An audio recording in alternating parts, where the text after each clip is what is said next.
too many Western Europeans will look at Russia's sabotage and assassinations and now air domain incursions into NATO airspace and other malfeasance and say, well, this is just sort of hybrid warfare. This is sort of just, conditions, and it's below the threshold of kinetic war. And I'm sorry, but in the Russian conception of the doctrine of how to wage warfare, the first thing that you do is the condition setting phase, and it is the psychological and political condition setting. And this drone incursion was categorically different from previous drone incursions of a much smaller scale. This is phase zero, the condition setting for the future war against Europe. Hello and welcome to Frontline for Times Radio with me, Kate Gerbeau. And this time we're talking to George Barros from the Institute for the Study of War. George is the Russia and Geospatial Intelligence Team Lead. He advises senior military and political decision makers, and he's a regular here on Frontline. Hi, George. Good to see you again. Now, you're just back from Ukraine, where you attended the Yalta European Strategy meeting. It was just after the Russian drone incursion into Poland. Tell me about your experience of that, because I believe you were actually in Poland at the time.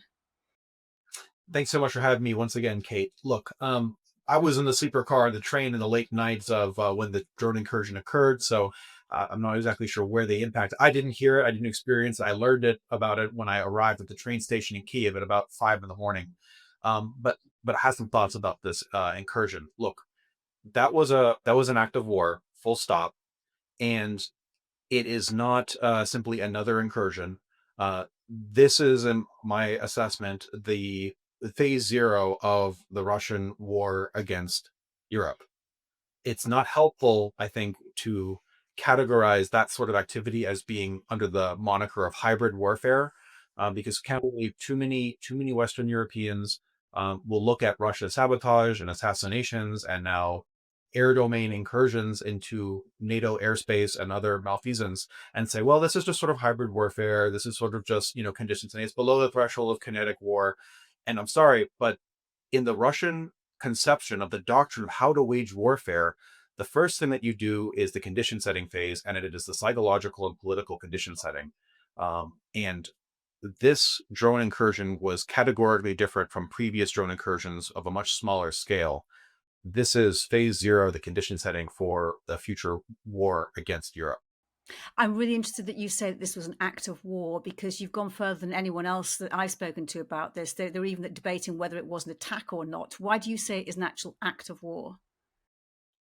Well, to send a weapon system into an adversary's air defense system to violate their territorial and the sovereignty and the territorial integrity of the airspace, and then have it be shot down by the defending country's military systems. What we had there was NATO air defense operators and NATO pilots shooting down Russian military controlled systems. It's systems on systems warfare. That was an act of war.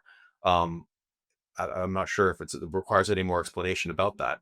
It was not it was not an accident. You don't send close to 20 drones into territory for that long and that far as they did. It was an active reconnaissance. Again, active war doesn't mean that they were going to strike. These were drones outfitted and kitted for reconnaissance mission.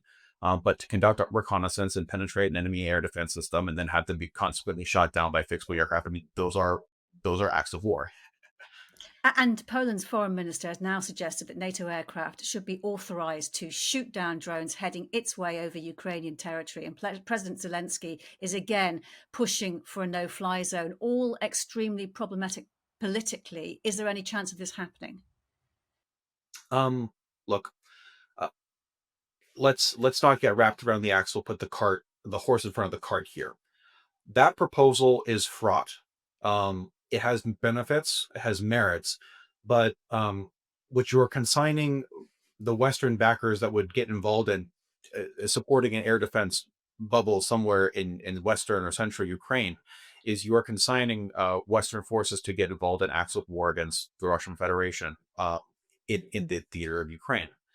And in principle, and in theory, that is something that you can debate the merits of. But here's the thing. If you're going to spend the political capital and increase the risk on the escalation ladder by now openly admitting that the policy is we're going to have Westerners engaged in acts of war, systems on systems warfare in Ukraine, then why culminate and end there? if you're really going to incur the risk and really own up to openly, okay, we're going to be setting ourselves up to fight the Russians, that really should happen within a larger and more robust conversation about the no kidding, bona fide security guarantees that Western European states will provide Ukraine, and not confine it simply to the air domain. So it's a risky. You acknowledge that it's politically costly. It does incur larger strategic risks. I think it would be sort of a short stop or a half measure to simply expend the capital, the political capital and the military capital on a weak air defense bubble, when really we should be talking about more robust security guarantees. So this conversation really needs to be unpacked and put back into the larger context of, okay, what are the no kidding things that the Western European states and the United States are going to do to guarantee Ukraine security?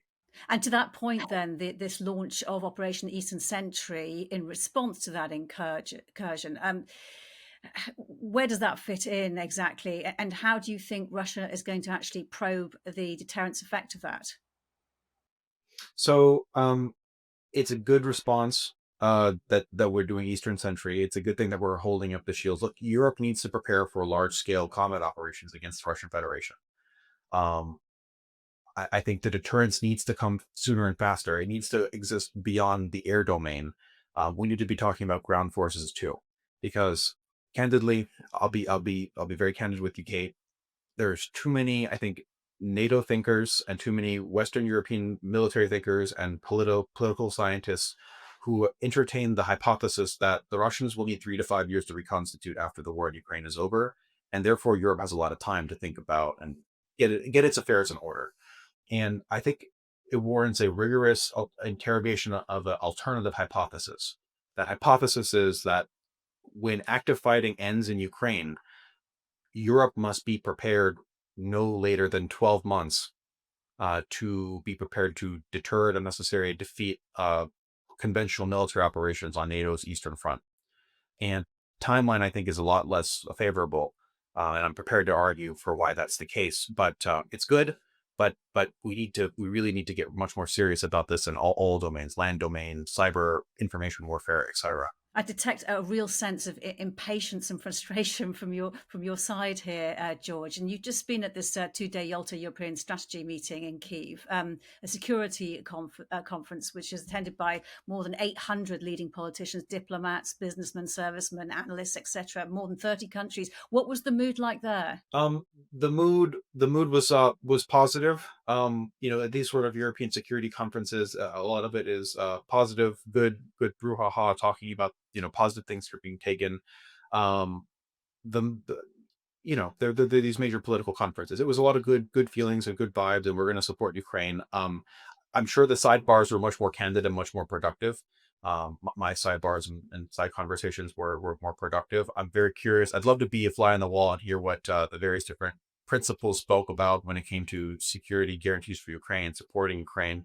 And I think we're seeing some fruits from that meeting as well, right? Because as soon as Keith Kellogg came back from there, that we had some interesting policy changes here in the United States. Donald Trump, for the first time publicly in his own rhetoric, acknowledged that Vladimir Putin is the aggressor. And then we ultimately got the two packages of 500 million US dollars of foreign military sales financed by European states to go to Ukraine, that Elbridge Colby approved, which is a significant victory here in the Pentagon bureaucratic political war. Good things are happening, and I'm not unclear to me how much of that was expedited because of good productive talks at the conference, but a lot of it was just good boilerplate speech. But a lot of important people. You get a lot of important people in one place. Good things can happen. And are you allowed to enlighten us at all about your productive conversations? Um, at this time, no, unfortunately. It's worth a try, hey? Uh, At this time, no. But look, it was a great time to ensure that the open source intelligence that we're doing at the institute, that we did an azimuth check, did a key assumptions check, and we basically confirm that we're looking at the right stuff. We will be publishing new assessments that are uh, informed by some of the observations that we made, all developed from the open source, in the coming days and weeks and months. So I look forward to sharing it as we have it. And yeah, I look forward to that. And it's called. It was called "How to End the War." You talked about some of the positive things that may or may not have emanated from this summit. The Ukrainian military, it seems, from the message that we had from the commander of the Third Corps of the Armed Forces of Ukraine, is preparing very much to continue the fight. And he talked, Andrei Bieletsky, about whoever's going to win the war. They're the ones that the first to develop a strategy, new tactical approaches. What evidence have you seen from each side in the war of that? Yeah, that's true. This war is not going to be ending anytime soon, in my humble assessment. Um, this is correct. I mean, Russian Foreign Minister Sergei Lavrov just yesterday talked about how this war cannot be ended with land swaps. It cannot be ended with sanctions, putting more pressure on the Putin regime. Lavrov continues to say that it has to be the dog whistle here. That the term that they use is the root causes. So the underlying root causes must be fixed, and as of course, ultimatums and Russian veto over European security architecture, regime change in Kiev, denazification, demilitarization, all that jazz. Um, Commander Belensky is correct. The states need to have a strategy. The Ukrainian state, I think, doesn't have a clear strategy right now because of the resourcing limitations, and it's very difficult to plan and develop a strategy when the center of gravity, which is the Western support to Ukraine, has been in flux and continues to be in flux. Whereas Vladimir Putin has articulated a very clear strategic vision for his theory of victory, which is essentially we're going to outlast the West and we'll overcome. At the tactical level of warfare, both sides are innovating. Very interesting things are happening at the tactical level of war. As we know from open source intelligence, the Russians basically have abandoned mechanized warfare, and the primary tactic that they are now using are infiltration tactics, where they try to advance on foot or via motorcycle in these small, morphsized groups of 2 to 3 soldiers at a time, to try to needle their way through Ukrainian defenses, find weak spots in the line, and advance slowly. And of course, they do make very slow advances that way at the tactical level, but at a tremendous human cost. The Ukrainians, for now, have tactics with the drone level, how they're trying to interdict those Russian servicemen, and it's fairly effective. However, what I'm looking at now is sort of a, a big discrepancy at the operational level for the drone warfare. So, for example, Ukrainians consistently now are complaining about how their intermediate operational rear, that is the zone from maybe 40 kilometers to 120 kilometers, the Russians can interdict them with uh, drones with fiber optic cables, with improved Molnia drones, and really the highways that sustain the frontline positions are really quite dangerous. Now the Ukrainians have to build these elaborate long tunnels made out of netting to protect them from the drones. And meanwhile, unfortunately, the Russians can operate on their side of their rear, at the 40 to 120 kilometer zone, with close to impunity. And unfortunately, it seems that the Russians have actually matured and developed their intermediate range strike capability against the Ukrainians to degrade Ukrainian logistics, where the Russians operate with this, near impunity. The sad thing is that the Ukrainians used to service that range with the HIMARS system, uh, but the HIMARS have subsequently become ineffective, or significantly more ineffective due to Russian electronic warfare. So we're paying very close attention to this intermediate drone campaign range, and there's going to have to be some, I think, operational concept development on the Ukrainian side to try to play catch up with the Russians here. And how closely are you watching, and how much store are you putting on the Ukrainian long range strike, the repeated strikes on oil refineries inside Russia? Because Politico is reporting already gasoline sales are hitting a 2-year low. We're seeing fuel shortages. I mean, how resilient do you think Russia is, and how important is this campaign? The campaign is an important component. It's not going to be the decisive component. So it's good for putting additional pressure on the regime. It's good for degrading Russia, which is fundamentally, a red tier state. Um, but at the end of the day, Putin's theory of victory is not going to be invalidated because oil revenues decreased. It puts more strains on things for sure, but as long as he manages to continue bringing in income, which he will continue to keep bringing in income even with reduced oil sales, he needs to actually face uh, setbacks on the battlefield and reversals and progress on the battlefield. That's how we can actually get him to break his theory. And would you say the same of sanctions? Because this week President Zelensky has called for President Trump to make his position clear on that. Sanctions are good. Sanctions are good, good and necessary, but insufficient by themselves. Look, the main thing that is very important, of the thing a lot of people lose sight of here, is the main engine that is driving Russia's economic problems is the war, because the war affects the labor market. The war affects um, a variety, the entirety of the commodities market. The cost, the way that the war is resourced in fourth generation is through these extremely expensive, luxurious compensation packages for each individual volunteer soldier. And this is the engine that is destroying the Russian economy. It's not possible to achieve a maximum pressure against the Kremlin and the war machine with sanctions and economic instruments and degrading the oil exports alone. Those are important things to buttress, but the main engine is sustaining high rates of Russian destruction on the battlefield. It's like the broken window fallacy from classical economics, right? Well, the Ukrainians are smashing a bunch of windows every single day, to the tune of approximately 30,000 killed and wounded Russians every month. That is what's breaking the Russian economy, truly. Hmm. Let's talk now a little bit about Belarus and about Zapad, because I know you've spoken to us on one of our sister publications about this exercise. While Donald Trump was arriving for his state visit here in Britain, President Putin was arriving at Russia's joint military exercises with Belarus in his military fatigues. There were a couple of military observers present. What will they have been looking for, and what will they have learned? Look, that information is classified. It goes beyond the scope of what I can know from what they will be looking at and looking for.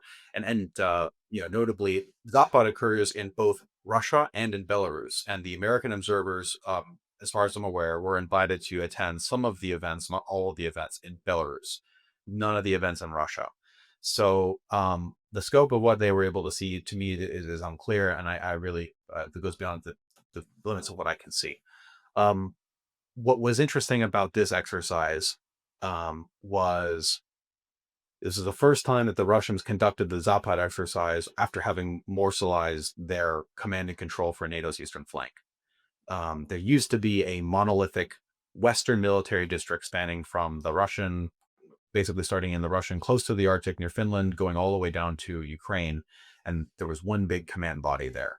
The Russians split it up into two smaller districts, one for covering the Baltic states called the Leningrad Military District, and the one for covering Poland and parts of northern Ukraine and Belarus called the Moscow Military District.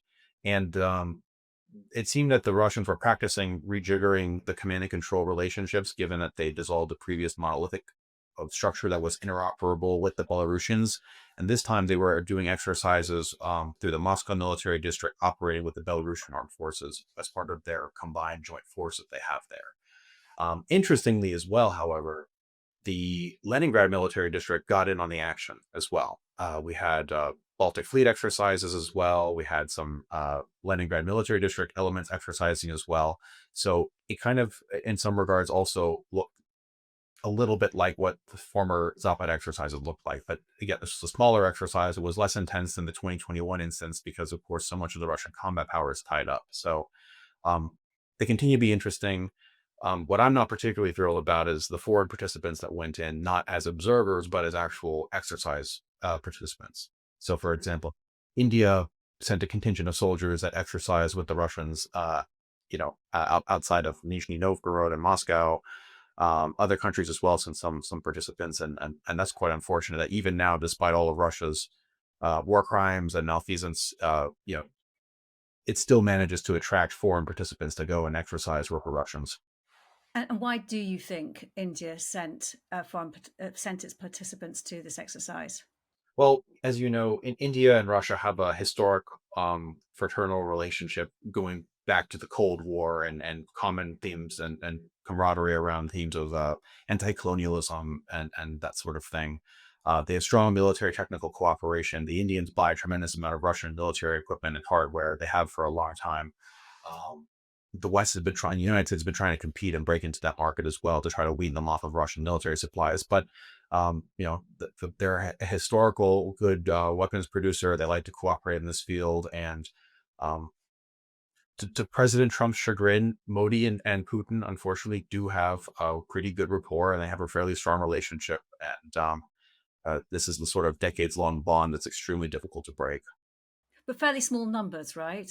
At least as far as I understand. Correct. Small numbers. I believe the contingent was somewhere in the order of like 60 individuals, something like that. Fewer than 100, but still, it's a political message.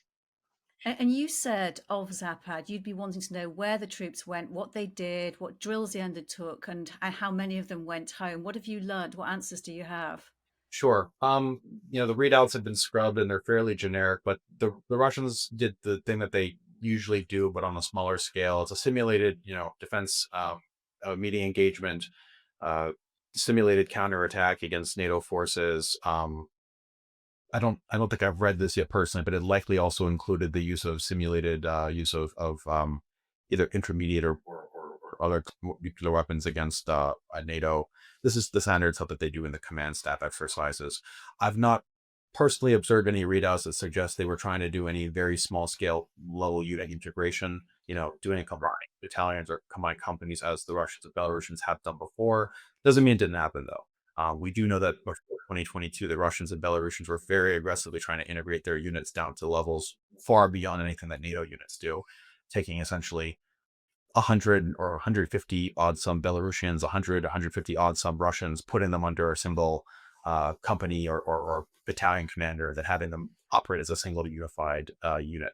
So, but yeah, it was pretty standard stuff, I would say.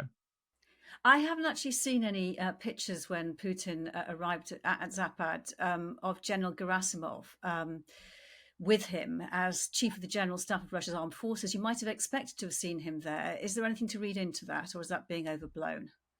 Um, no comment at this time. I think it's a little to read into that this time. He's typically there, but depending on the situation that's on the front, there might be legitimately more important things for Gerasimov to be doing to have managed an active war in Ukraine than hanging out at the headquarters or for Florida. Absolutely. Yeah, point taken.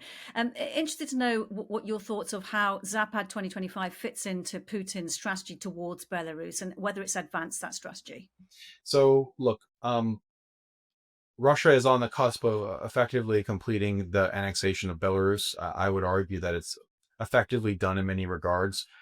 Um, we got to pay very close attention whether or not the Russian exercise participants all go home, or whether or not they set up shop and then begin de facto establishing a permanent presence within Belarus.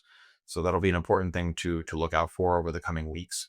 These redeployments out of Zapad don't happen overnight because the equipment involved and the troop numbers involved, and it does require quite a bit of time to move them in and move them out. So we're watching that very closely. Um, I'm inclined to read the Belarusian invitation of American observers as a way to try to balance a little bit against Moscow.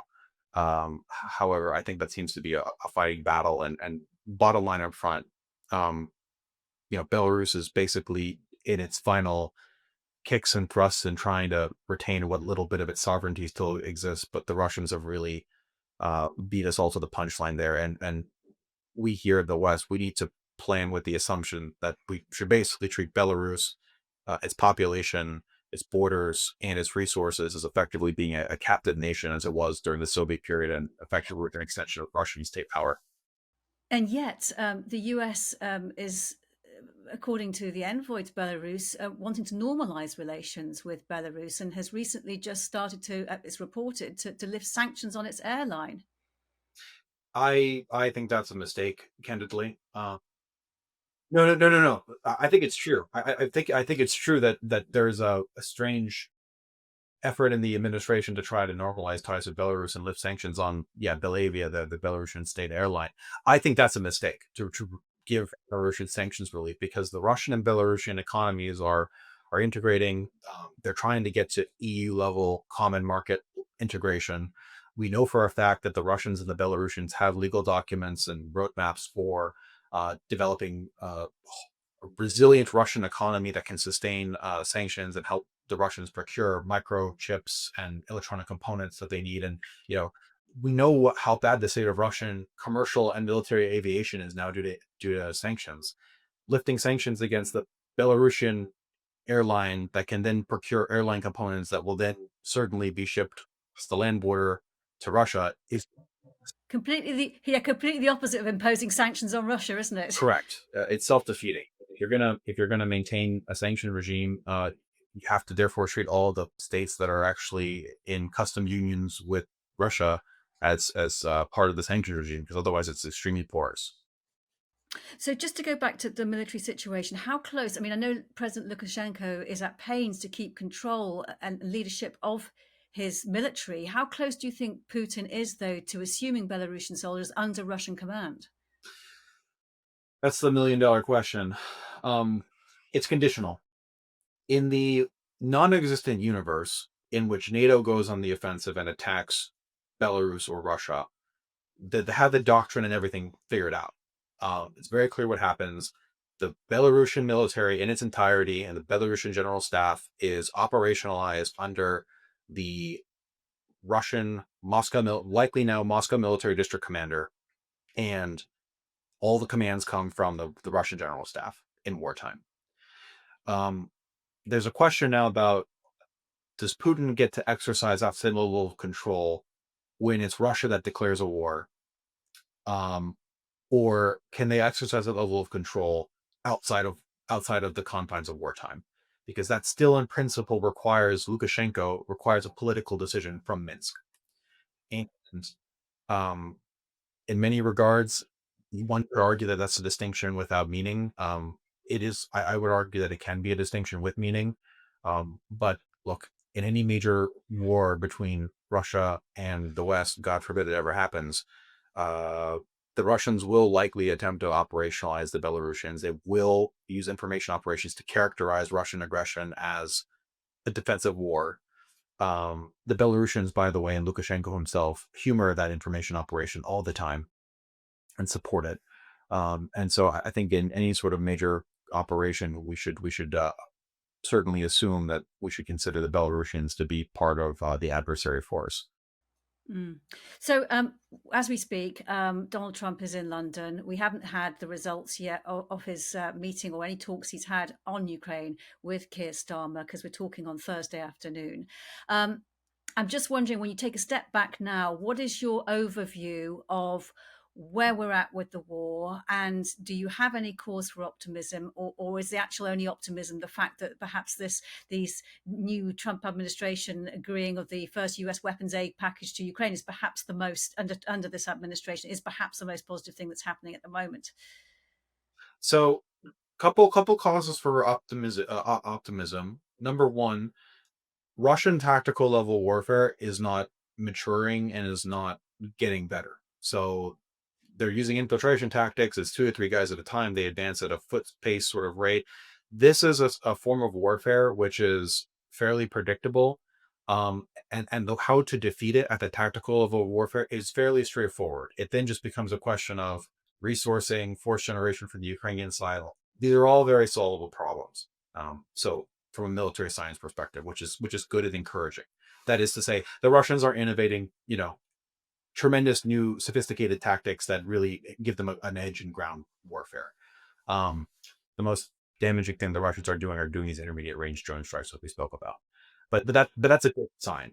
And these tactics, another good sign is that they're probably going to become less effective in the winter, because the infiltration tactics rely on exploiting the foliage that exists in the windbreaks between the fields and that sort of thing. And when we have the winter months with the foliage falling away in the fall, the drone hunters on the Ukrainian side, they are going to have a field day just blasting Russians with not a whole lot of cover or concealment. Um, Number two, we should be very optimistic about where the White House and the administration seems to be right now on the war. It was, you know, let's put ourselves back like 7 months ago after the horrible Oval Office meeting.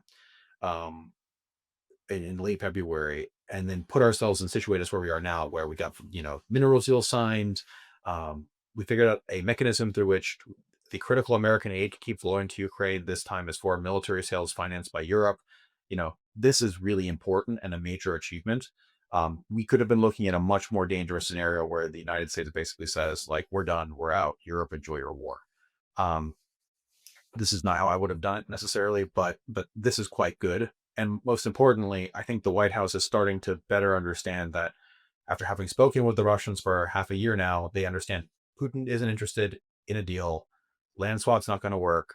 Their demands continue to be maximalist, and it's prompting some more robust strategic thinking about how do we actually get Ukraine, get Ukraine into a place, an end state that's acceptable, and then how do we give Ukraine no kidding security guarantees to ensure that Ukraine will not be vulnerable to another large scale Russian invasion in the future. And I think Putin's very scared of that, because if the European States and the United States, if we get serious and we actually have no kidding skin in the game security guarantees for Ukraine, then Putin's imperialist project is ruined. Sure, he'll have a hunk of Ukrainian territory, but he won't have Kiev, and that whole strategic effort will be dead on arrival. Let's talk again soon, George. Thanks.